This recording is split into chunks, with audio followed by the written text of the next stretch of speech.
Throughout history, many people have examined the evidence regarding the life, death, and resurrection of Jesus Christ. To any unbiased observer who is willing to examine the gospel without prejudice, the accumulated evidence regarding the gospel record is truly overwhelming. For atheists, agnostics, and even Christians, what you are about to see may shock you. For the doubting Thomas of our day, this film will show you the wounds in the hands and side of the resurrected one, Jesus Christ.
There's no historical evidence for the man.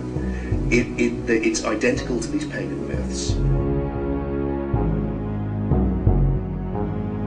Our modern icons, especially Jesus Christ, were as mythical as Hercules and Zeus and Athena and Adonis and Thor and all the other gods that we have been taught to almost roundly dismiss. We certainly should not be harming each other over religious beliefs.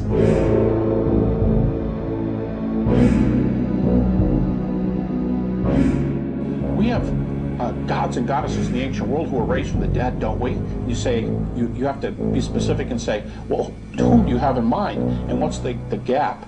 Because except for Isis and Osiris, which, as one scholar pointed out, as many scholars have pointed out, is not really in a resurrection account at all, we have no ancient story which predates the resurrection of Jesus.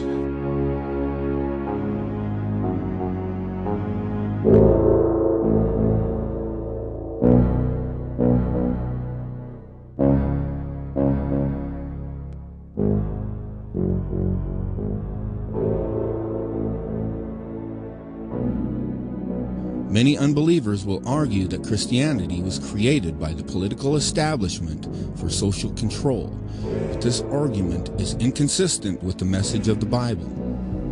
For instance, in the Gospel of John, Jesus referred to Satan as the ruler of this world. He said that the Holy Spirit will convict the world of judgment because the ruler of this world is judged. Also, Peter taught to obey God rather than men. Around AD 95, John received a vision which he recorded in the book of Revelation. John spoke of several beast empires throughout world history. He said, "And there are 7 kings. 5 are fallen, and 1 is, and the other is not yet to come. And when he cometh, he must continue a short space. And the beast that was, and is not, even he is the 8th, and is of the 7, and is going into perdition." John the Revelator and Daniel the prophet spoke of a final beast empire and world government that would be ruled by 10 kings in the last days. John declared that the world leader will cause all people to receive a mark in their right hand or in their foreheads in order to buy or sell. Contrary to the idea that Christianity was established for social control, the Bible teaches that all who take this mark or who serve this world government will be damned. But those who are beheaded for the witness of Jesus will reign with him in his kingdom. Financial and healthcare applications. One thing I would just suggest, I'm just an outside, soon-to-be investor. I love this idea, by the way, Scott. I think this is great. Thank you, Sean. This is not to say that the Bible has not been perverted and taken out of context by the political elite for social control, as seen in the secret FEMA plan to use pastors as pacifiers in preparation for martial law.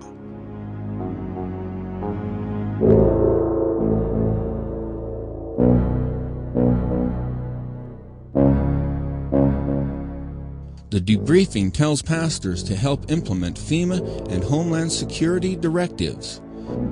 FEMA directors told pastors to preach specific passages to their congregations, like Romans 13. The Bible passage often taken out of context by dictators like Hitler to hoodwink Christians into supporting him. And the text that I want us to focus on is Romans 13, verses 1 to 7. It has been used, for example, to justify unseemly conformity to the status quo both in this country and abroad. It was used to keep the church docile to the Nazi regime in Germany, and it has been used to impede the efforts in this country of those who have worked for equal rights for all races. And I want us to look closely to see what Paul is really teaching here, to see whether those uses are really abuses.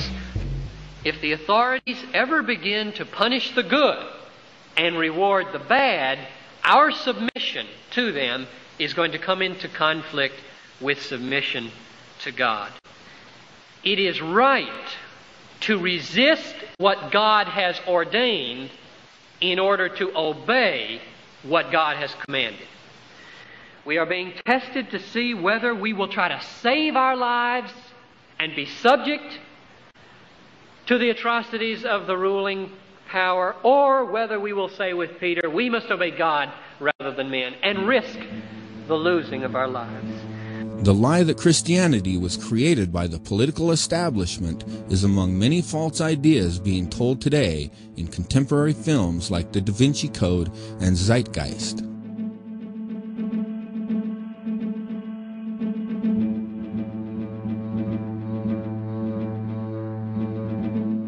In Part 1 of the film Zeitgeist, nearly 200 sources are cited in the transcript.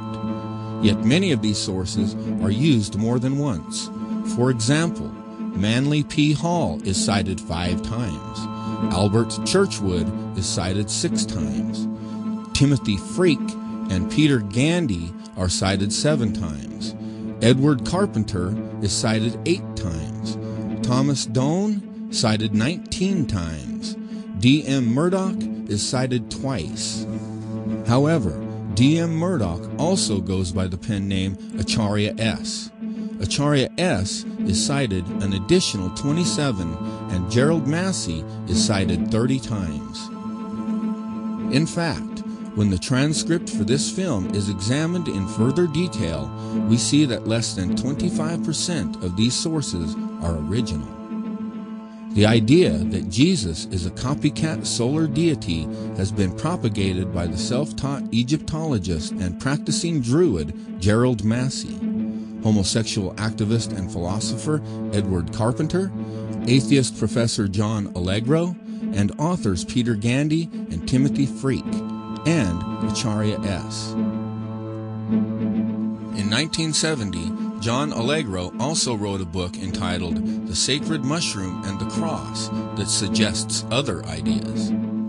Allegro proposed that the earliest Christians were actually a secret cult group that used hallucinogenic mushrooms and utilized the name Jesus as a code word to avoid letting outsiders know about their secret activities. Allegro was criticized immediately by almost every major historical scholar. The Times newspaper of London printed a letter signed by 15 scholars in the Semitic languages who dismissed his conclusion, stating that it was not based on any philological or other evidence that they can regard as scholarly. His book was denounced as an essay in fantasy rather than philology. Another source cited in the film was occultist and mystic H.P. Blavatsky and her book, The Secret Doctrine. Blavatsky was the founder of the Theosophical Society, one of the most powerful occult organizations